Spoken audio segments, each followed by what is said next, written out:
नमस्कार। आज बात कर लेते हैं जन्माष्टमी की। बहुत लोगों को कन्फ्यूजन है कि जन्माष्टमी किस दिन है। कई लोग 15 तारीख कह रहे हैं, कई लोग 16 कह रहे हैं, कई लोग 17 तारीख कह रहे हैं। लेकिन अगर शास्त्रों की माने तो जो सही डेट निकल कर आती है वो है 16 तारीख। 16 अगस्त को जन्माष्टमी मनाई जाएगी। अच्छा, 16 अगस्त को क्यों मनाई जाएगी मैं आपको बता दूं। शास्त्र कहता है कि यदि देखिए जो अष्टमी है ना वो तो 15 तारीख की रात से स्टार्ट हो जाएगी। लेकिन शास्त्र ये कहता है कि यदि अष्टमी के साथ सप्तमी मिल जाए तो वो त्याज्य है, नहीं उसको इग्नोर कर देना चाहिए, हटा देना चाहिए। उसमें हमें जन्माष्टमी कभी नहीं मनानी चाहिए और सूर्योदय से इसे देखना चाहिए। तो सूर्योदय कब से है? वो 16 तारीख की सुबह से है। तो इसलिए जन्माष्टमी जो है 16 तारीख को बनाई जाएगी और इसका जो व्रत है वो खोला जाएगा 17 तारीख को सूर्योदय के बाद।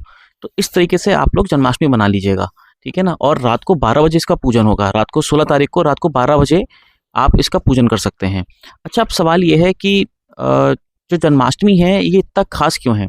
शास्त्र कहता है, ब्रह्मवैवर्त पुराण में ऐसा लिखा हुआ है कि यदि हम अ, अगर जन्माष्टमी का व्रत रखते हैं तो हमें 20 करोड़ एकादशियों का फल प्राप्त हो जाता है। देखिए 20 करोड़ एकादशी, पूरा मतलब कई जन्म भी ले लेंगे तो भी मुझे लगता है कि 20 करोड़ एकादशी कोई रख नहीं सकता। तो 20 करोड़ एकादशी का पुण्य हमें प्राप्त हो जाता है। तो इसलिए भी जन्माष्टमी बहुत खास हो जाती है। और साथ में मैं आपको बता दूं कि ऐसे भी कई लोग होंगे जिनकी हेल्थ इश्यूज होंगे, जो व्रत नहीं रख सकते होंगे।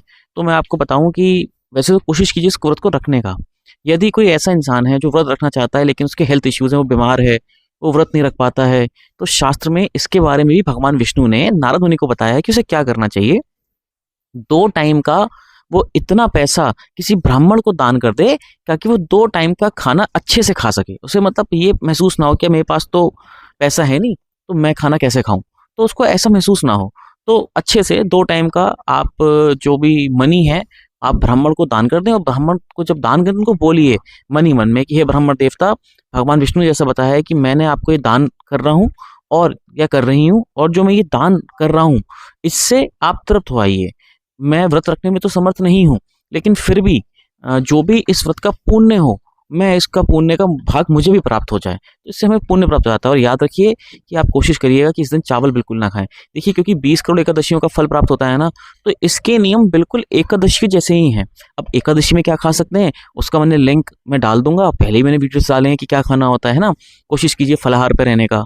और दूध या दूध से बने आइटम पे आप जा सकते हैं, घर के बने हुए आइटम दूध से, है ना। बाजार का मैं बिल्कुल नहीं कह सकता क्योंकि उसमें पता नहीं क्या अडल्ट्रेशन है, क्या मिलावट है। तो आप इस तरीके से जन्माष्टमी का व्रत रख के अपना ढेर सारा पुण्य अर्जित कर सकते हैं। अब 20 करोड़ एकादशी है तो कठिन तो थोड़ा सा ही होगा।